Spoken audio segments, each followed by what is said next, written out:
बूढ़ी माँ का सवाल। बच्चों को भूलने की दवाई है क्या? मेरी दवा की दुकान थी और उस दिन दुकान पर काफ़ी भीड़ थी। मैं ग्राहकों को दवाई दे रहा था। दुकान से थोड़ी दूर पेड़ के नीचे वो बुजुर्ग औरत खड़ी थी। मेरी निगाह दो तीन बार उस महिला पर पड़ी तो देखा उसकी निगाह मेरी दुकान की तरफ ही थी। मैं ग्राहकों को दवाई देता रहा, लेकिन मेरे मन में उस बुजुर्ग महिला के प्रति जिज्ञासा भी थी कि वो वहाँ खड़ी खड़ी क्या देख रही है। जब ग्राहक कुछ कम हुए तो मैंने दुकान का काउंटर दुकान में काम करने वाले लड़के के हवाले किया और उस महिला के पास गया। मैंने पूछा, क्या हुआ माता जी, कुछ चाहिए आपको? मैं काफ़ी देर से आपको यहाँ खड़े देख रहा हूँ। गर्मी भी काफ़ी है, इसलिए सोचा चलो मैं ही आपसे पूछ लेता हूँ, आपको क्या चाहिए? बुजुर्ग महिला इस सवाल पर कुछ सकपका सी गई। फिर हिम्मत जुटाकर उसने पूछा, बेटा काफ़ी दिन हो गए, मेरे दो बेटे हैं, दोनों दूसरे शहर में रहते हैं। हर बार गर्मी की छुट्टियों में बच्चों के साथ मिलने आ जाते हैं।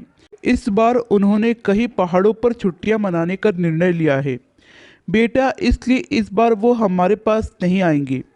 यह समाचार मुझे कल शाम को ही मिला। कल सारी रात ये बात सोच सोचकर परेशान रही, एक मिनट भी सो नहीं सकी। आज सोचा था तुम्हारी दुकान से दवाई लूंगी, लेकिन दुकान पर भीड़ देखकर यही खड़ी हो गई। सोचा जब कोई नहीं होगा तब तुमसे दवाई पूछूंगी। हाँ हाँ बताइए ना माँ जी, कौन सी दवाई चाहिए आपको? अभी ला देता हूँ, आप बताइए। बेटा कोई बच्चों को भूलने वाली दवाई है क्या? अगर है तो ला दो बेटा, मालिक तुम्हारा भला करेगा। इससे आगे के शब्द सुनने की मेरी हिम्मत ही न थी। मेरे कान सुन्न हो चुके थे।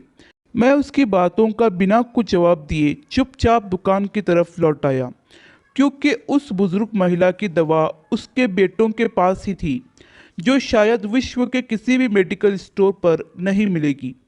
अब मैं काउंटर के पीछे खड़ा था।